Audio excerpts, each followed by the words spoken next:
Hallo, ich bin Francesco Maltoni und nach einer langen Zeit in der Automobilindustrie forsche ich am PEM der RWTH Aachen seit 2017, um die Nachhaltigkeit der Elektromobilität zu verbessern.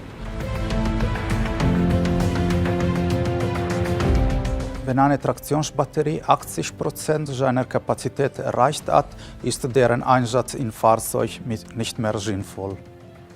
Die Zellen einer Batterie altern unterschiedlich voneinander. Nur die Schwächten bestimmen die Lebensdauer der gesamten Batterie. Deshalb sind 70 bis 90% der Zellen einer Traktionsbatterie noch länger einsatzfähig. Sie sind jedoch miteinander verschweißt.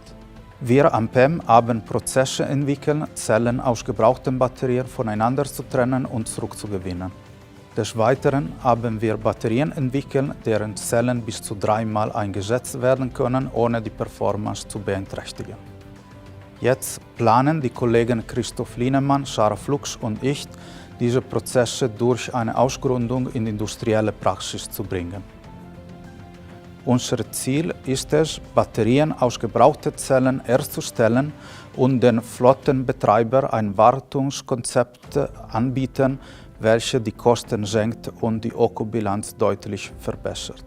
Nicht für die Umsetzung der Technik, sondern für die Auswirkungen unserer Innovation auf eine ressourcen- sowie klimaschonende Mobilitäts- und Energiewende verdienen wir den Innovationspreis.